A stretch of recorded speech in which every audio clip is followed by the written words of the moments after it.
cintai, saya banggakan. Pertama-tama di sore hari yang senja ini, sebagai insan yang beriman, bertakwa kepada Allah, Tuhan yang Maha Kuasa, layak untuk kita menyampaikan puji dan syukur kepadanya.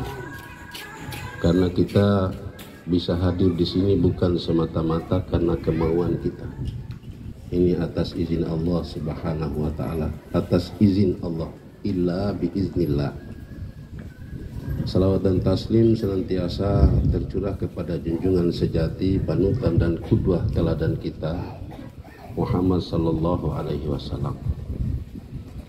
Bapak dan Ibu, di sore hari ini kita bertemu di sini untuk saling mengingatkan lagi. Selain nanti ada bantuan ini sebagai bentuk kepedulian pemerintah daerah atas musibah atau kejadian beberapa bulan yang lalu. Tadi sudah disampaikan oleh Pak Pejabat Kepala Desa, saya kira itu harapan kita semua. Hampir semua desa, dusun, semua lingkungan itu sudah ada pekerja sosial keagamaan yang semuanya sudah mendapat insentif dari pemerintah daerah. Kiranya kita berharap masing-masing bisa memainkan fungsi dan perannya di setiap lingkungan. Kalau saja itu sudah kita bergandengan tangan dengan aparat desa, BSO, kemudian kita bisa rajin berkonsultasi, berkomunikasi lewat telepon tentang bagaimana bisa menciptakan atau menjaga stabilitas keamanan di setiap lingkungan, saya jamin insya Allah tidak akan mungkin terjadi. Kemudian sebenarnya bantuan ini sudah kita internal diskusi sudah cukup lama tentang perlu atau tidak kita kasih bantuan. Mohon maaf ini supaya kita punya persepsi sama.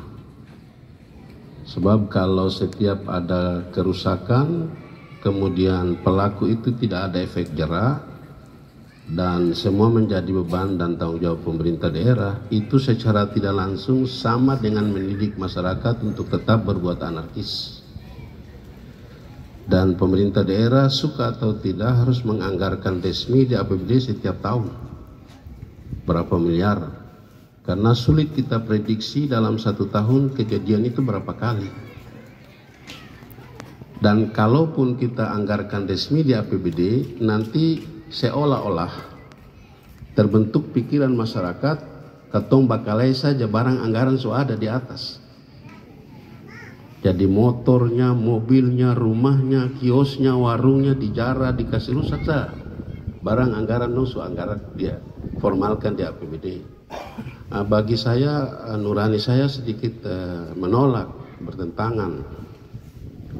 Karena sekali saya meletakkan kebijakan yang keliru, maka selamanya itu menjadi contoh yang tidak baik bagi pemimpin siapapun daerah ini nanti.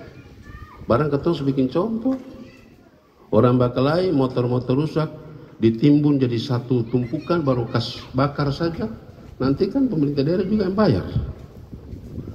Saya ingin untuk kita hindari persepsi kita dari pandangan yang keliru. Di tempat ini pula mau saya sampaikan, kadang-kadang masalah yang sifatnya pribadi atau dua orang yang katakanlah mabuk, tapi satu negeri ikut mabuk. Seringkali saya katakan kalau ada satu atau dua orang yang minum, harusnya dua orang minum itu saja yang mabuk. Tapi satu kampung, satu dusun semua ikut mabuk. Atau sebaliknya, kalau satu kampung itu hanya satu atau dua yang gila, harusnya dua orang itu saja yang gila, tapi semua orang ikut gila. Nah, ini mudah-mudahan tidak terjadi. Ada kadang-kadang juga bersifat pribadi, tapi suka melampiaskan secara umum dan mengganggu pelayanan umum, pelayanan secara keseluruhan. Ini kan ketong berdosa.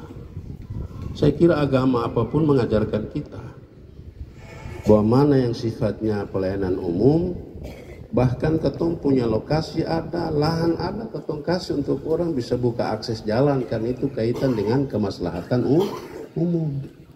Yang terjadi terbalik.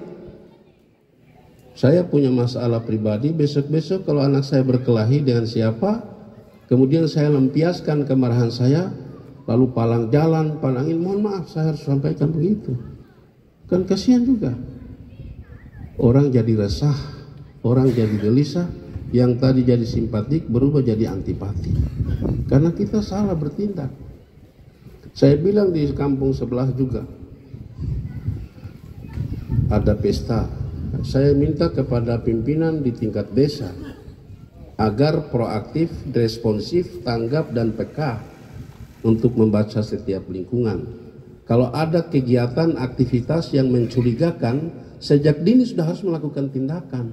Jangan dibiarkan. Sebagai contoh, kalau di lingkungan kita temui anak-anak sedang duduk gergaji, kawat besi, staf, ini patut dicurigai. Ini kemungkinan bisa bikin ladung perpancing kah? Atau bikin panah-panah kah? Iya, mestinya sudah harus orang tua yang menggunakan akal yang sehat pasti mencurigakan ini ada kegiatan ini tidak bagus. Kamu dulu potong-potong besi apa? Lalu lapor secara berjenjang ke RT. Kalau RT tidak bisa, ya pejabat. Supaya dilakukan antisipasi dini. Atau di sepanjang jalan, sudah larut malam, jalan sepi, 2-3 orang duduk di pojok diku jalan dengan botol di pinggir jalan. Kan kita lihat, wah ini kayaknya mencurigakan. Ini minuman, ini miras ini. Kita mampir, kita datangi, lalu kemudian kita kasih pembinaan. Kadang dibiarkan dulu. Karena minuman itu sudah menguasai dirinya, maka semua kejahatan bisa saja dia langgar. Karena mabuk itu sudah tidak bisa kendalikan dirinya. Bapak dan Ibu, kita tinggal hitungan 1-2 bulan lagi ke depan, kita tuan rumah. Mendapat penghargaan sebagai tuan rumah pelaksanaan Pesparani. Khair Naim, saya mohon kepada Bapak dan Ibu, ini kegiatan keagamaan. Jangan sampai nanti MTB sudah sukses sebagai penyelenggara MTQ tingkat provinsi, yang kira-kira presentasi penduduk yang non-muslim hanya kurang lebih ada 4%. Tapi alhamdulillah MTQ itu berlangsung aman, damai, lancar. Sekarang kebalikan giliran kita hari ini. Kita tuan rumah Pesparani. Presentasi dari jumlah penduduk dari komunitas agama, kira-kira saudara kita kurang lebih ada 2,sekian%. Mari kita juga tunjukkan. Di sana 4% saja bisa sukses. Kita 2% pun kita usahakan harus lebih sukses lagi.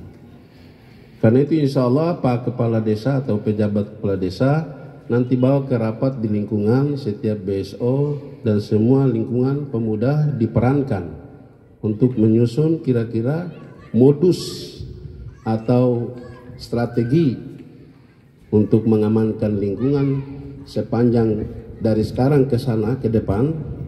Itu bisa dapat menjamin bahwa kita sudah siap untuk menjadi tuan rumah yang baik.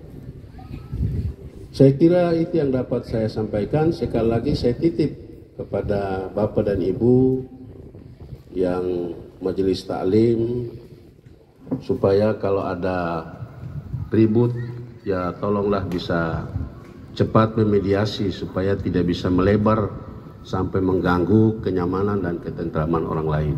Dan bantuan ini karena bantuan etalase yang sesungguhnya yang sudah ada di Dinas Koperasi itu sudah selesai terdistribusi, baru kemudian musibah ini muncul. Akhirnya kita ambil dari bantuan BTT, bantuan tak terduga. Dan alhamdulillah hari ini ada di hadapan kita, manfaatkan dengan baik supaya bisa menjadi barokah kelangsungan hidup buat Bapak dan Ibu di rumah masing-masing. Bisa ada kelebihan untuk anak sekolah, kuliah dan seterusnya. Demikian saja yang dapat saya sampaikan. Wassalamualaikum warahmatullahi wabarakatuh. Selamat sore, salam sejahtera untuk kita sekalian.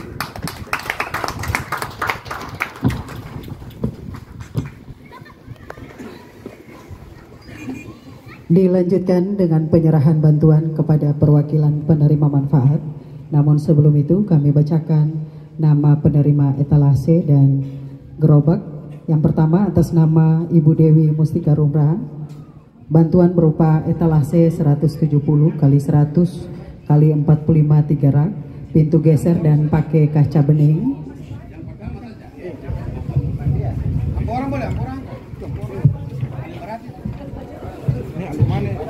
Iya, kami bacakan secara keseluruhan nama-nama penerima manfaat. Setelah itu akan diserahkan secara simbolis oleh Bapak Wali Kota.